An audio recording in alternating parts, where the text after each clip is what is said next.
And now a roundtable discussion on pro gaming, brought to you by Newegg.com. Hello everyone, Scott Smith here. I will be conducting a roundtable discussion today with some of the foremost authorities here on the esports world and the potential future of esports. Start right off by introducing my panel. On the far side here we have Andreas Thorstensen, also known to the world as BDS. Quite famous for everything he's done in the European scene, also well known in the States. He is the coder behind Geek Player, also now as SK Player, a professional skier in his own right, as well as current manager of Team SK. Next to him we have George Kaspiris, who is also very well known in his own right. He started out as a Half-Life Deathmatch player, was one of the best in the world, moved on to several other games. Counter-Strike, him and his clans did quite a bit of ownage in their time, as well as have done very well at some QuakeCons. It's a pleasure to have you here as well. Next to me on the other side we have Martin Iglesias. He's the head news admin for Sode Games. Obviously one of the other very well-known esports websites. Pleasure to have him. And on the far side we have Tim Lakin, also known as Gunslinger, very well known in the TFC community, as well as other areas. He's a broadcaster, has about 200 or so broadcasts under his belt on an international level. So it's an absolute pleasure to have all you gentlemen here. Thanks for taking time out of your busy day here at the CPL. Thank you very much. Let's start right out with the first question on a lot of people's minds.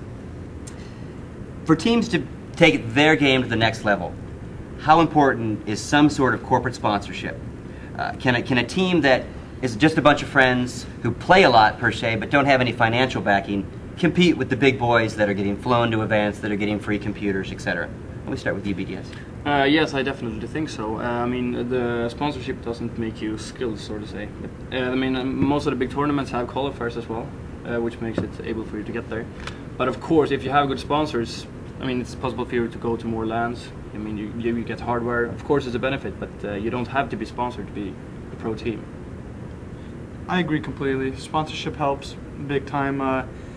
Of course, it can't buy you skill, but you could get computers, like very good computers to compete at a level at which where you have great computers at LAN events like the CPL, so you can get used to settings and so forth. That helps you get to the actual events.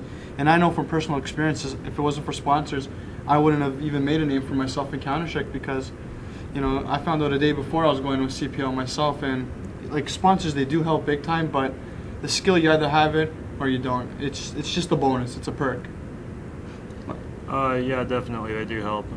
Basically, the teams in the States probably have an easier chance than a lot of people in the world to get to LAN events and all that, since you can probably much drive across the United States in less than a day or two, and they're that dedicated. Teams in, say, Asia and Australia and perhaps South America might have a little bit harder chances getting to international events, so therefore they're probably going to need some more sponsorships, and it helps a lot. I agree. I think these guys summed it up real well. Perfect. Next question, right along the same lines. Now you've got a clan that's corporate sponsored or is seeking corporate sponsorship. The companies like Intel, CompUSA, etc., are not going to start throwing money at just 5 kids who want some money to go compete. They're going to want some bang for their buck, per se, as any kind of sponsorship program would need, which would be marketing exposure, maybe attending special events. Where does the age limit that some organizations are setting to attend their events, how does that play into a contract thing? Meaning, can a 16-year-old be contracted by a CompUSA, and is that an effective thing? Is that a safe thing? Because obviously the younger you are, the more apt you are to change your mind in a month that you don't want to play the game anymore. You may be the best Counter-Strike player in the world at that point, but young is young. George, what do you think? I think in the near future we're going to see it. It's going to be 18 years old. It's just what I see. It's like that in most traditional sports. Just enter drafts, you got to be 18 years old. That's the age. But I think in the infinite stage that gaming is at, I know CPL for one, and you'll soon start to see as other organizations, great LAN organizations, WCG, Esports World Cup, as they get larger and larger, you'll see them also for legal reasons going by the ESBR ratings. Like we're hosting Warcraft 3 in the winter, and it's a teen rating, so we're lowering it to 15 instead of 17 for Counter-Strike. So just for legal issues, we're keeping it according to the ratings, but in the future you'll see 18. Martin? Basically, the only thing I can see here is when it comes into legal terms with parents and you have guardians to play, and some events that might not be suitable for children under the age of 17 or whatnot. So when you start binding them in legal contracts, it might cause some issues with the parents that they don't want to do, and they can't dedicate so much time to gaming, and so they start to pull off and go for school or work. So that's basically it, I see. I would really agree. I mean, I think what we'll see is that sponsored clans probably in the not too distant future will have some sort of an age limit and require them to be 18. Because if you think about it, along with everything that's already been said, how do you know that Johnny's not going to be grounded before the summer CPL for wrecking his parents' car? So when you deal with sponsorship, there's a level of accountability there that comes along with it, and I don't know that you're always going to get that same accountability with somebody who's 15 or 16 as opposed to somebody who's 18 or 19. So. Makes perfect sense. Kind of going along with that same theme, governing bodies, and this is going to be kind of a two-part question. There's been some debates that all the players should get together and unite and have a players' association similar to sports, and that all the organizers should get together and set some sort of ground rules on an owner's level, if you will, about rule sets. What do you guys think about that kind of stuff? Mark? It depends on which way organizations want to really go. If they want to team up and help each other and promote the same image as a unified source, then they probably could use a few meetings every 6 months or so. It will have one, a lot kind of like the Geneva Conference. You just send a representative and you just shoot ideas back and forth, but nothing solid. As for a players' organization, there's a lot of players that just want to do their own thing, so there might not be a lot of chance for that happening in the next few years. Yeah, I agree. I mean, I think that there is a possibility for some sort of a gamers, union or whatever that has kind of a common ground and a common set of codes and ethics that they play by as far as cheating is concerned, things like that. But again, the thing for me to remember is that the gaming is for the most part about having fun, and when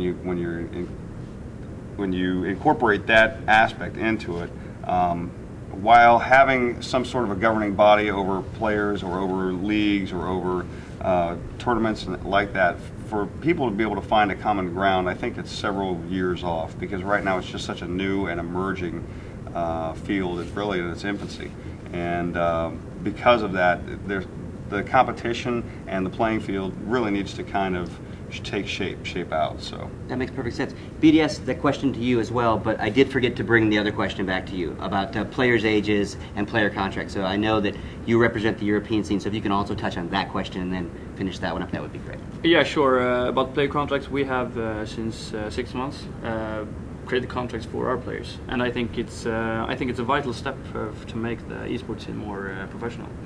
And I mean, if you see teams right now, players are changing all the time, and it helps us a lot to make us a better team. And about the age limit, I think as well, it's a step to make it more professional. I mean, if you have an interview by kids who are 15, they don't really know what to answer, and I think it will be an age limit in the future as well. And what do you think about governing bodies both on the owner or land management side versus player association side? Well, right now we have so many different organizations like the CPL, the WCG, the ESWC, and the SAL in Sweden. I think it will be hard to get everyone, all those organizations, to cooperate. But I think, and we already have it right now, we have a common server settings for all those Counter-Strike tournaments. So I think it's good they're listening to the players and trying to create the same rule sets. But I don't think they will totally work together. But through the players, they will. Gotcha. I agree. I think as much as gamers don't want to believe it, organizations like CPL, WCG, etc., they do listen to the gamers. They really do. They read everything on the site. But there's a lot of reasons that gamers don't understand, and they'll always think that they're being ignored because of legal issues and stuff like that, and they just don't understand that, and they can't comprehend that. That's why you'll never see a players' union running the sport or the league. It'll always be a governing body deciding on rules, the governing body picking what map is being played what round, instead of having a bunch of gamers flipping coins to see whose favorite map gets played. You'll never see that. Yep. Well, in terms of the CPL, you'll never see that again. Gotcha. Good answers, guys. Gunn, this next one's going to start with you. Okay. What do you think tournaments like the CPL obviously this is a professional thing. Obviously, you come to an event like this, you go to the ones in Europe, even some of the other ones in the States, the big qualifiers. We all know this is pretty much for real. This isn't necessarily going to go away next month, and it's not even necessarily Counter-Strike specific as a phenomenon. Let's say it just happens to be the game we're all driving right now. Sport or hobby? Oh, it's absolutely a sport. It's definitely not a hobby, and if you were to even classify it as that, it'd be a very, very serious hobby for a lot of people. But and there's a lot of debate about that, about whether it is a sport or not a sport. But I think it absolutely is. Chess is considered a sport. Pool is considered a sport. And gaming is a very intellectual sport. It's a mind-based sport, but it also has a lot to do with dexterity, coordination, and reflexes. And, you know, are these guys at home doing finger push-ups and thumb curls, you know, before they grab their mouse? Absolutely not. But still, it is a viable sport, especially when you look at the team-based aspect of it. You look at Counter-Strike, T versus CT. You look at games like Team Fortress Classic, where each player has a different position, a certain task that they perform. That's teamwork. And as that team functions together as a unit and competes against another team, it is certainly a sport in that sense. And then the other side of it is that it's enjoyable from a spectator perspective. For somebody who could sit down and watch these guys play against one another, whether it be Unreal Tournament or Counter-Strike or whatever, in my opinion, it is absolutely a sport. And while some people kind of laugh at that now, I think several generations from now, it will become household name known as the fact that gaming really is a competitive sport. Yeah, I think definitely it's a sport. I mean, you have to be good in Counter-Strike, you have to have team play, you have to have tactics, and you have to have skill. And it's like so in every other sport out there. I've been playing a lot of sports when I was younger, and especially football. And then you obviously have a playbook. And we have a playbook when we play Counter-Strike as well. So for me, it's definitely a sport. And you have sorry, I don't know what to say. That's about it. Yep. I think it depends on the individual though, because some people, like I agree that Counter-Strike is a sport, but there's a lot of people who don't treat it as a sport. It's just a hobby, just like in any sport. You know, like basketball to some people is just a hobby, just something they do for fun. But some people, they take it very serious, they practice. And the argument with a lot of people is, oh, you know, their perception of a sport is you gotta sweat a lot, you gotta run, you gotta jump, you gotta use your muscles. But there are sports where that doesn't happen, like auto racing. You know, it's just it really depends on the individual. But in my opinion, it's a sport. By definition, it's a sport. You can make money with it, so it's like a professional sport, even if it's not in the millions of dollars. The second you win $5 from a tournament, it's a sport by definition. And Martin? It's a sport, and everyone else already said everything. It's a sport. So. Perfect.